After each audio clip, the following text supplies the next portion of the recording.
Welcome back to Front Page. Tata Consultancy Services, India's largest IT services firm, is in the middle of a massive restructuring. After Accenture, TCS is the next giant realigning its workforce for a world that's being rewritten by AI. According to reports, TCS has offered severance packages of up to 2 years' salary to senior employees whose skills no longer, unfortunately, match the company's evolving needs. It's one of the biggest realignments in the firm's 56-year history and a signal of where Indian IT is heading next. TCS laid off about 12,000 employees in July, roughly.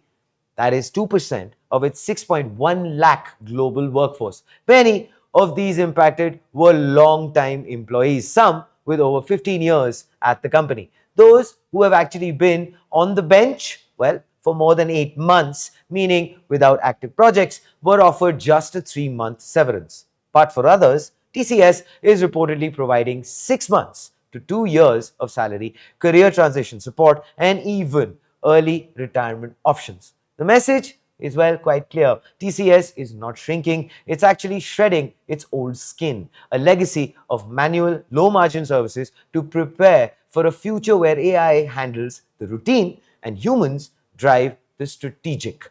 This move actually follows a global trend started by Accenture, which actually recently cut 12,000 roles while announcing $5.9 billion in GenAI bookings. CEO Julie Sweet summed it up best. We are actually exiting people where reskilling is not viable. End quote. TCS seems to be following a similar playbook. Both firms are trimming headcount not because business is failing, but because the definition of talent itself is changing. Where once IT meant code and maintenance, the new era demands AI orchestration, automation, and model governance. And in this transition, thousands are being left behind.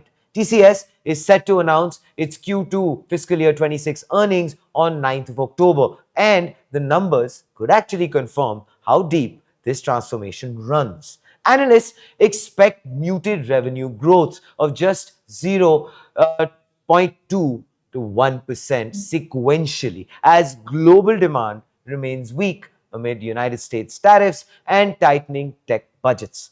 Margins are also under watch with wage hikes and restructuring costs likely to drag profitability.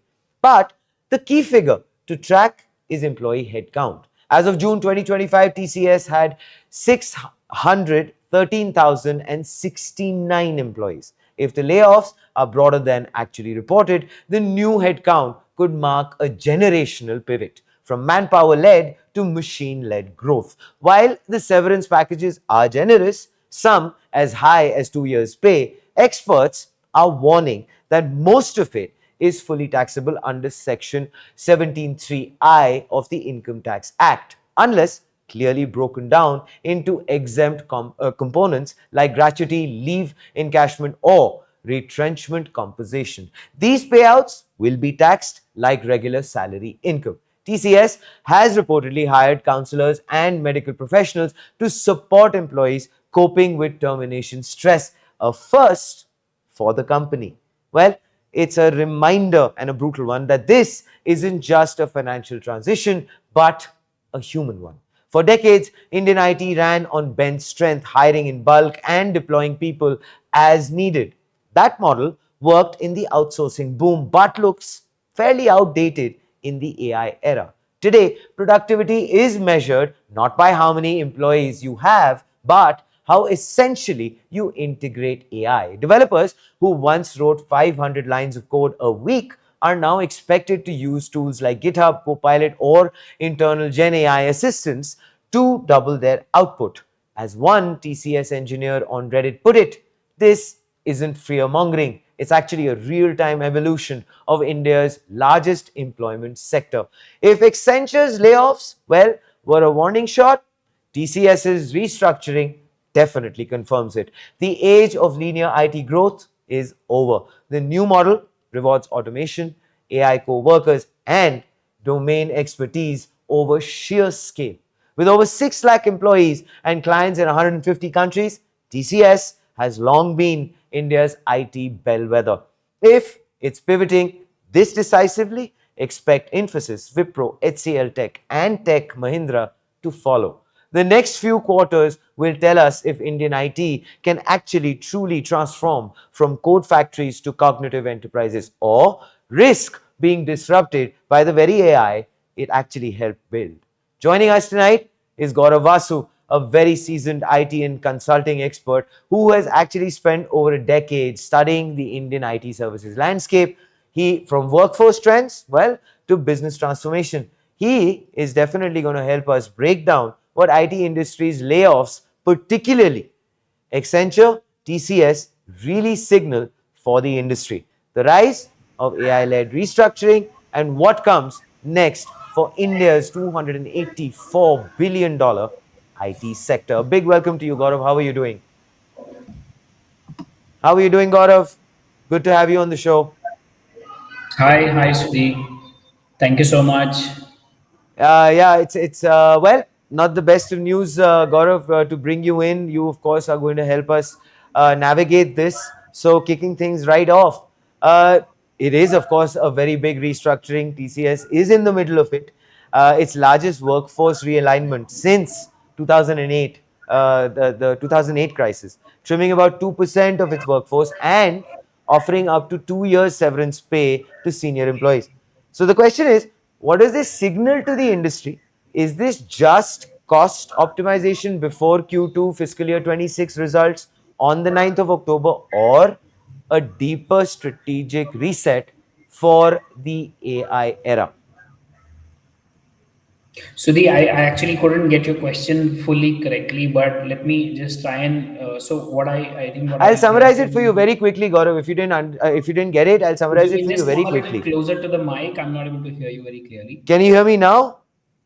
Yeah, slightly better. Yeah. Okay, fair enough, Gaurav. So I'll summarize it very quickly for you. I just the basic point is: do you believe that this is genuinely a cost optimization before the October 9th date, or is it a deeper strategic reset for the AI era?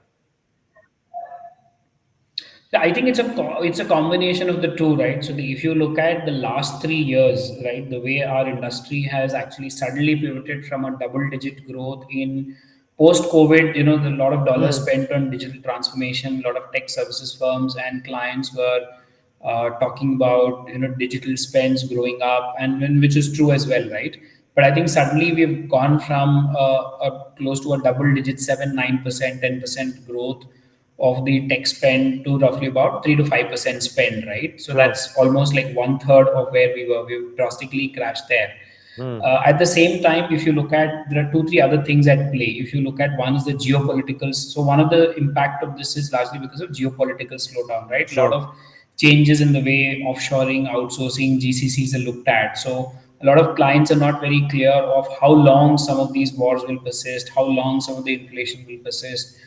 We have some of the policy announcement very soon, so it's a combination of that.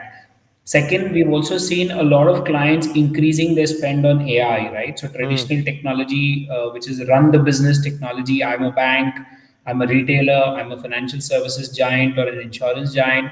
I still need to keep my SAP, Oracle spends, Microsoft spends going, and I need to keep implementing, customizing, adding in new applications on top of Hmm. it, right? While that happens, my digital transformation is not very clear, right? In the AI world, do I build a lot of native AI solutions? So that's where large enterprises, BFSI, retail, manufacturing are playing around with 6 to 8%.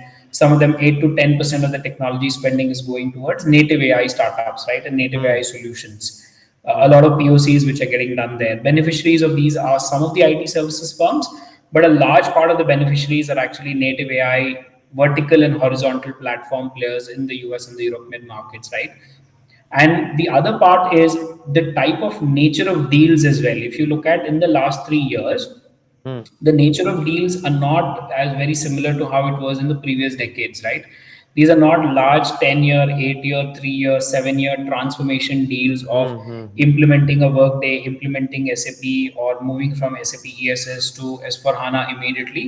These are small transformation deals, point in time solutions and deals, which are more cost transformation or cost takeout deals. Given that the nature of deals are changing, the nature of business model is changing in some of the client enterprises, technology services firms need to restructure their own talent ecosystem.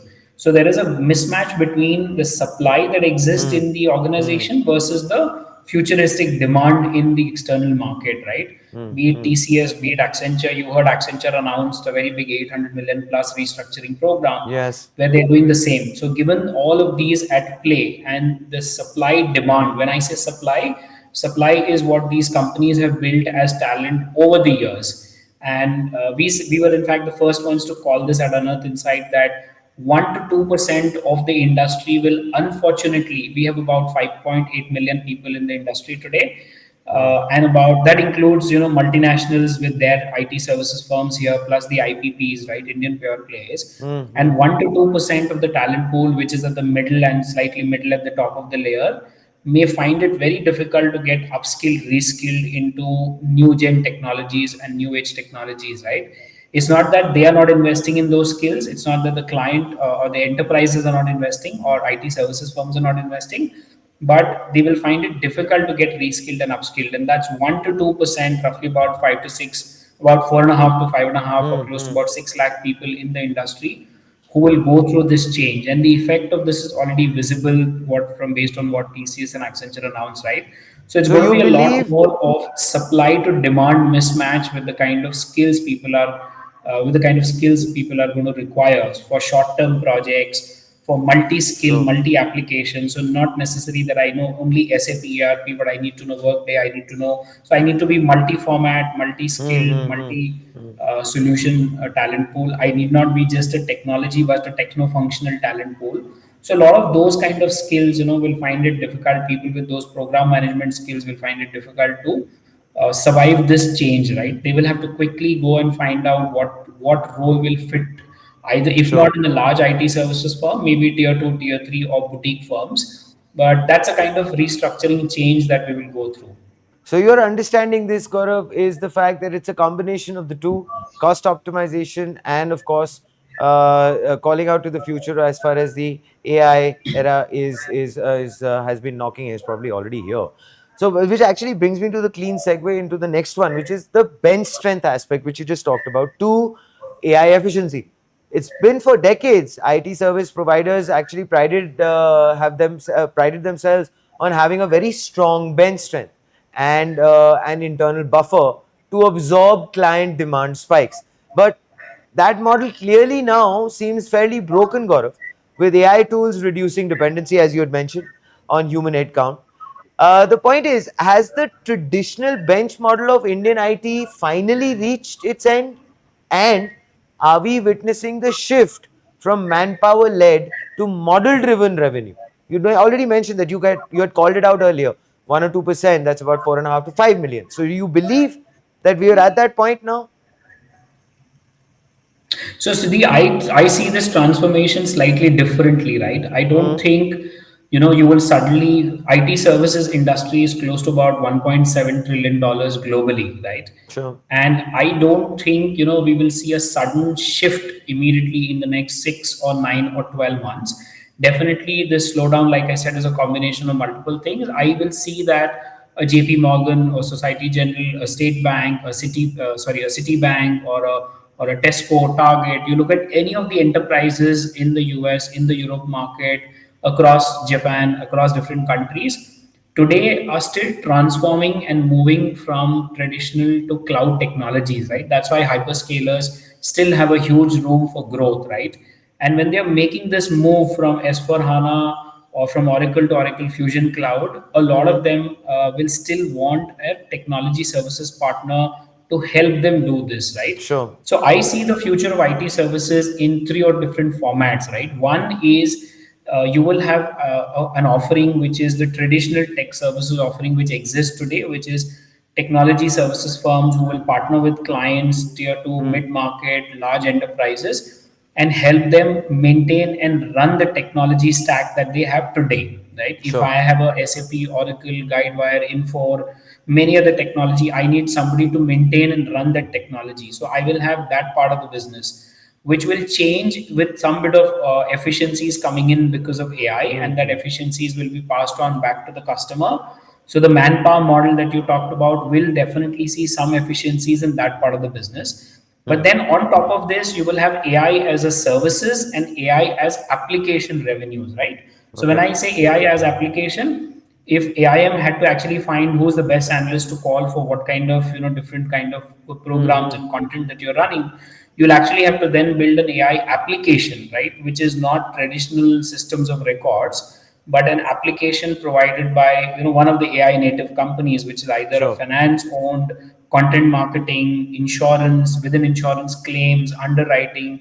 Each of them, you will start seeing AI applications being built on, right?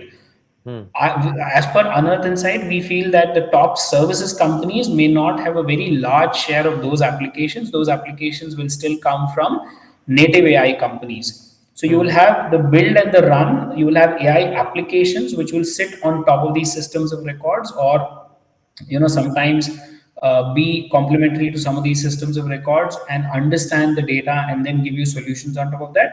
And then Mm-hmm. you will have AI as a services, right, which will be a combination of consulting plus technology services. So that's how we see these three things coexisting together. You will see that exist in an IT services firm who's delivering transformation to client. You will see that in GCCs exist in these three layers, and the component of manpower required for AI as a services and AI application business, yes, it will be a very different productized or application kind of a business.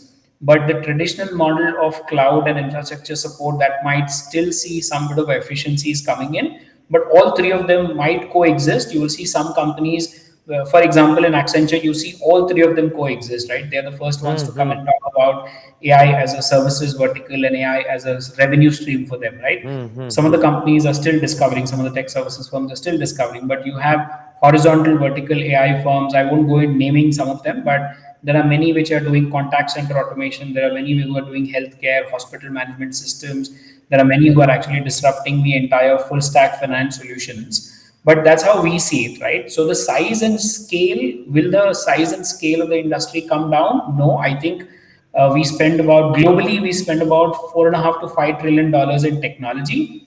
AI Sure. is only going to grow this to about $8 trillion over the next by 2030. The Wow. share of AI as a service and AI applications will increase. Maybe the share of enterprise application and IT services will shrink, because Mm-hmm. some of that will be taken over by AI application, native Sure. AI application, which was a custom built offering. So we see that the traditional people model of adding headcount to grow revenues will Mm-hmm. change, because you'll start building AI application and AI services also as a revenue line or a revenue stream. Fair enough. So basically, Gaurav, three silos is what you've kind of understood. That's how I've taken cognizance of what you've just mentioned.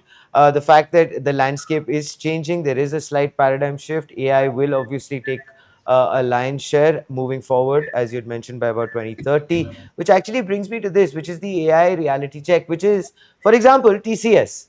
Employees are being encouraged, or in some cases, mandated to use AI coding tools like GitHub Copilot, as I mentioned earlier in the report as well.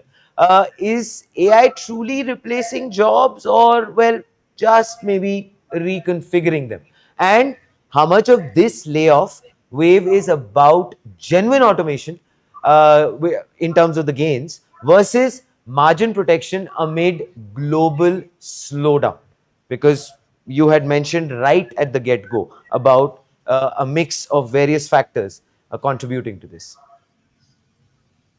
So, Sudeep, the way we also look at this is again, the industry is now close to about 5 decade old, right? I think Sure. when you talk of margin, you need to keep in mind that as the industries grow, various industries Mm-hmm. grow and mature, clients and enterprises figure out methods and models and frameworks, and different technology disruptions come in to make them to optimize the margins, right? Especially from a value addition perspective for the client, right? And Sure. as more consolidation happens, you have large players, you have small size, you have mid size, you have native AI services companies who will come in. I think the margin profile of the entire industry will shrink, right? We have seen that if you look at early 20 to early 2000s to early Mm. 2010s to 2020 to now, I think the margin, even if you look at in the last 7 8 years, the margins have shrunk. Hmm. You look at all the listed players and non-listed players by at least 3 to 4%, because they have efficiencies which are coming in, which they're passing it back to the customers. I think True. that will continue to happen, right, in the AI and automation world. But I think the whole talent structure will also change, right? To your Hmm. question of what happens to the talent and what happens to people at the middle and at the top of the pyramid, the structure will change to more bottle shaped pyramid. You will have very newer type of roles coming in at the bottom of the pyramid. You will Hmm. have more techno functional roles, which are more functional experts coming from a particular industry with multi technology, multi layered solution insights versus AI knowledge as well. Either they will be AI native talent, or Hmm. they will have AI as something which is upskilled, cross skilled over the years, right? But the size of Which native is AI what they are talent being increase. encouraged. Which is what they are being encouraged to do, Gaurav. As I had mentioned, which is what they are being encouraged to do. Sorry, Sudhi, I couldn't hear that. Which is what they are being encouraged to do. The employees are being encouraged, like I had mentioned in the question, that they are being encouraged as far as using GitHub and other AI tools is concerned. Sorry, is the question? I'm actually losing you again. So is the question more of saying, is No, no, this no. I was just adding to what you were saying. Continue with what you're saying. There is a connection issue, so I don't want to break. I mean that train of thought. Go ahead, please. Yeah, sorry. So yeah, I mean, just to continue on that thought, if you look at from a talent perspective, right? If I was in my 40s and working on a in a technology services firm, Hmm. the first thing that I would actually do is identify and figure out that can I upskill myself into, for example, if I'm ERP, HCM, like any of the domains that I fall in, right? And are there one or two industries where I'm an expert on? I may have implemented ERP for retail customers for X number of years, and I actually build my functional and industry knowledge, right, on top of the technology knowledge that I have.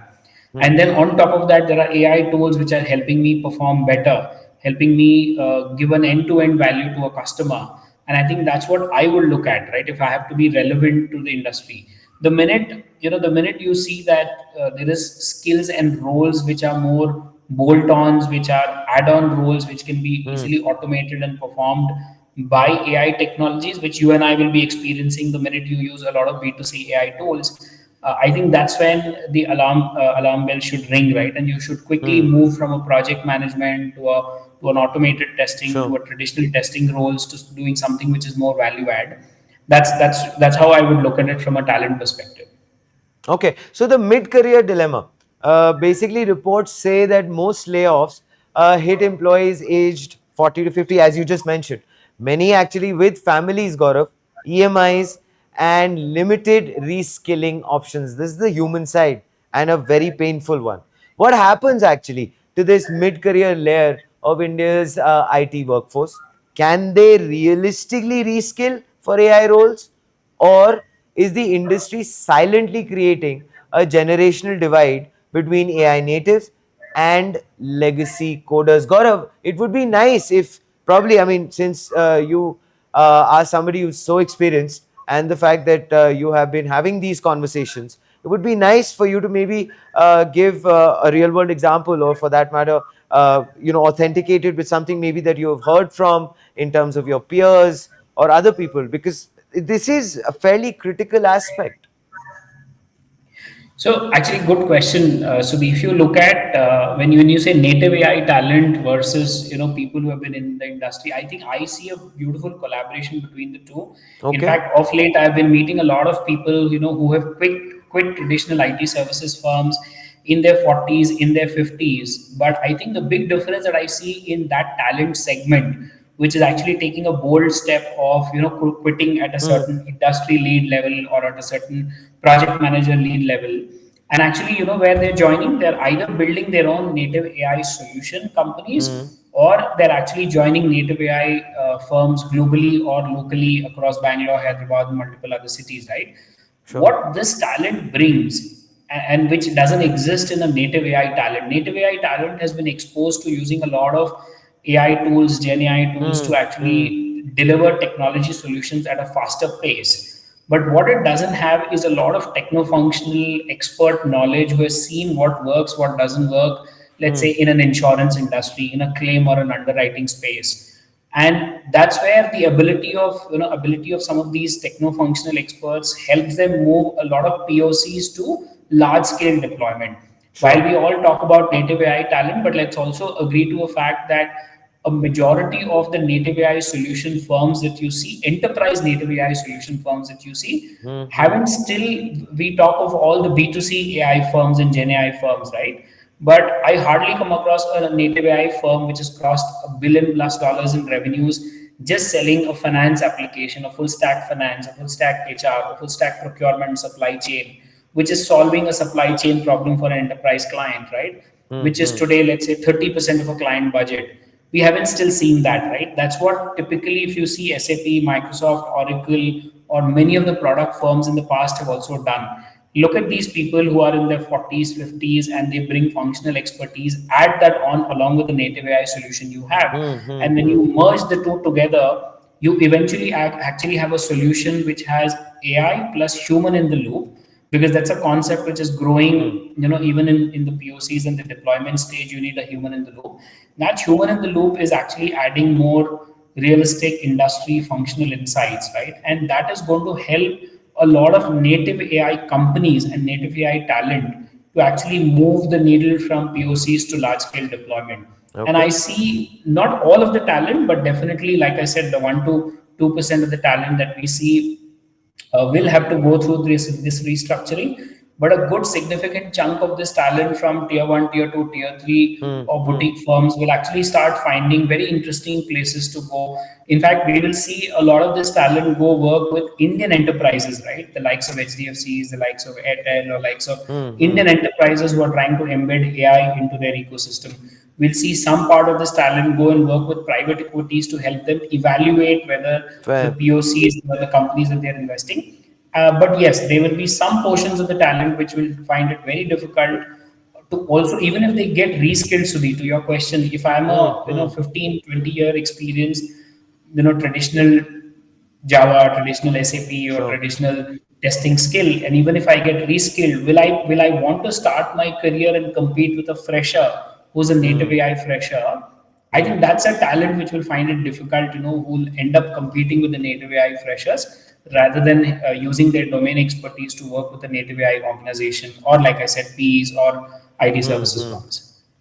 Well, okay, fair enough. Gaurav, I guess you definitely put it across that there will be a hit, but of course also the fact that the upside is that a lot of people who put in the hard years also stand a chance in having a wonderful little marriage and benefiting from that entire perspective. Which actually brings me to this: the ripple effect, which one is going to feel across Indian IT. For instance, Accenture exited 12,000 roles last quarter under the same rationale: AI reinvention. Infosys and Wipro are also tightening utilization. So, do you think, Gaurav, that this is a company to company specific correction or the beginning of a sector wide AI workforce reset? How I far think are we? How far are we seeing? How far are we from actually seeing an AI linked job cuts, which is going to become normalized across, well, Indian IT? Go ahead. Yeah. So, Sudhi, if you look at it, this is not something that's happening for the first time. I think it was called as involuntary attrition in the IT services world. I think what Mm-hmm. has changed is, a couple of companies have come forward and talked about involuntary attrition, and probably done maybe one time or a sudden layoff, right? So you had Accenture do this about year and a half Sure. back, and now they're talking of restructuring. And I don't think involuntary attrition was ever, skill redundancy part of involuntary attrition was always part of the industry, but it Mm-hmm. was not talked about, and the numbers were slightly more smaller as well, drastically smaller. But I think now, to your point, it is an industry issue as well. But at the same Mm-hmm. time, there are some companies, which have historically had low talent churn, right? This could also Mm-hmm. be a challenge for them because you've not had too much of talent rotation.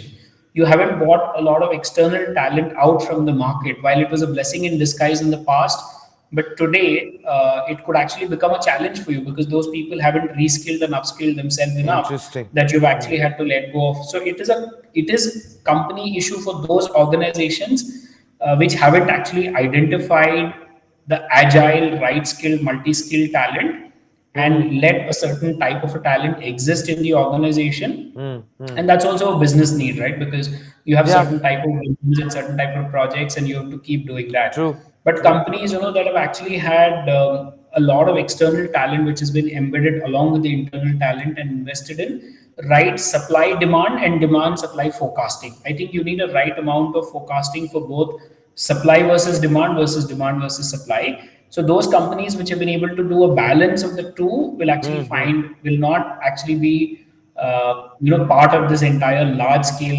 layoffs or large scale restructuring. But companies that have realistically not been able to change the nature of deals, change the nature of talent, Sure.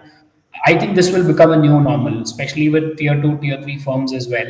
So it may not be one off, but you will see more restructuring coming in. It's a combination of a lever for margin, but at the same Mm-hmm. time, it's also a combination of lever for survival. Because if these Mm. companies don't do this, how are they going to actually keep enough cash Yep. in the bank to actually invest in new age AI talent? If you look at their overall wage bill, even after these initiatives, right, whichever company you Mm-hmm. want to look at, their overall wage bills have still continued to grow, which means they are actually then adding high quality, high end talent. And at the same time, some of these companies, and I wouldn't get into naming specific, but some of them Fair. have also grown their revenue per employee as a metric, right?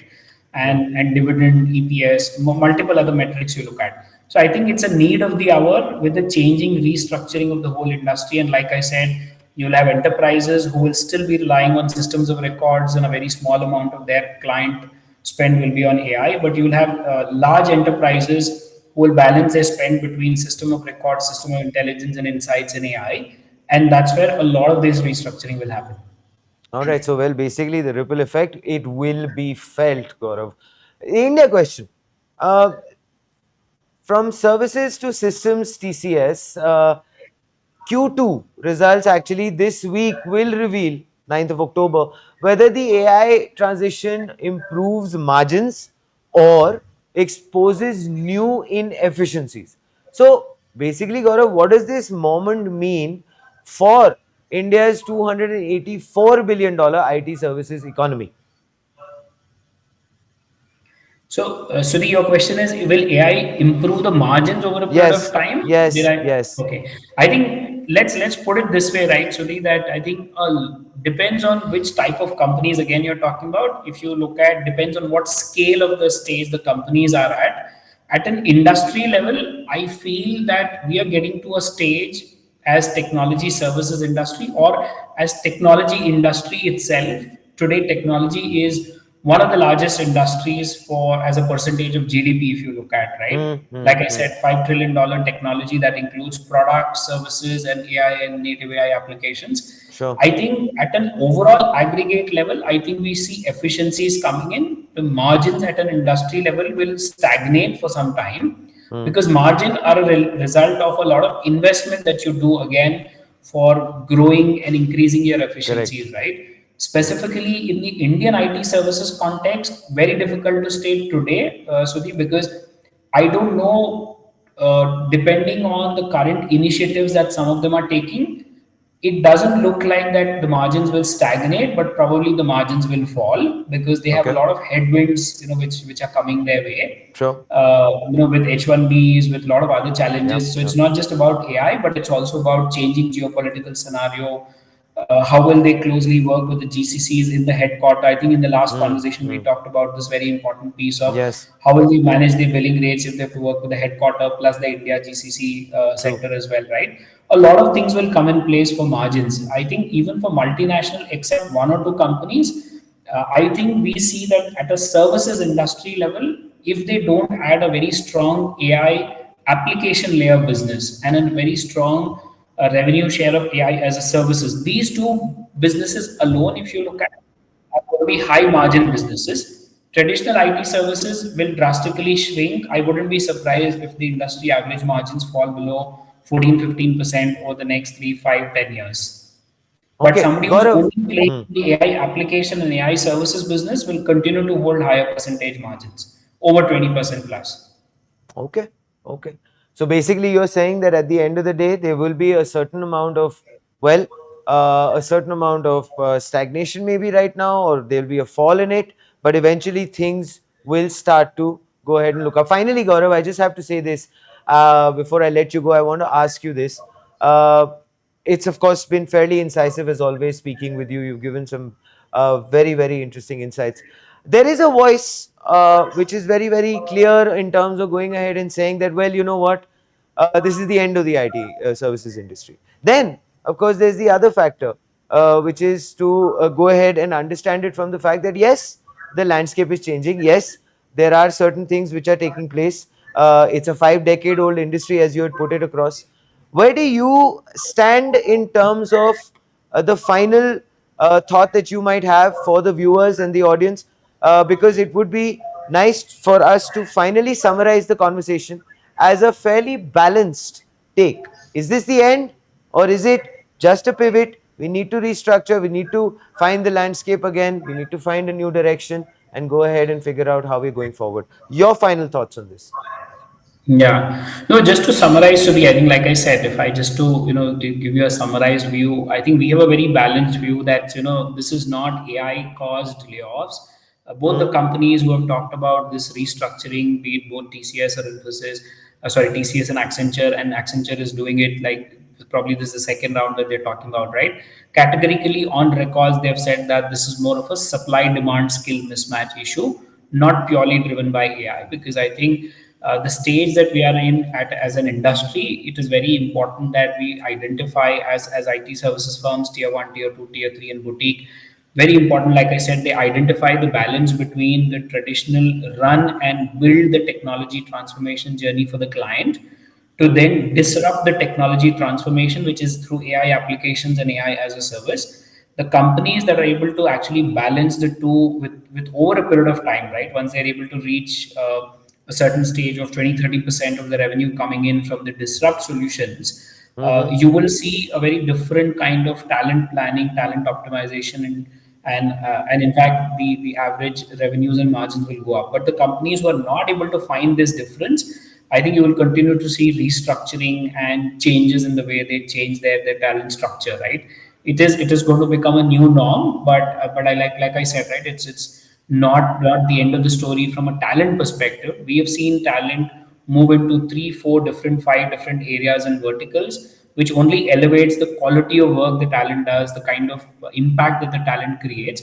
In a way, I think I look at this as a positive win-win, because Hmm. even in 2008 when we had a bit of a slowdown, even in 2020 when we had the job market crash, Yep. a lot of people came out of the industry and built their own solutions and products, right?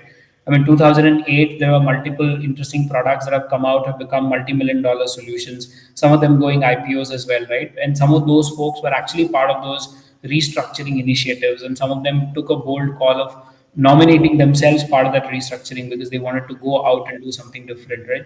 So I Hmm. think I take this as a positive if some of the, like I said, the domain functional talent are able to leverage their skills and strengths to add value to a native AI talent, because both of them need to coexist together. Fair enough. Well, Gaurav, thank you so much. As always, it's been a pleasure speaking with you. Wishing you all of the best. And of course, wishing everyone who is going through this entire sea change and shift, as Gaurav mentioned very clearly, it's time that one needs to understand how the pulse is moving. And it's not the end, as said by Gaurav. It's, of course, just a change which one has to very quickly adapt to and find a path moving forward.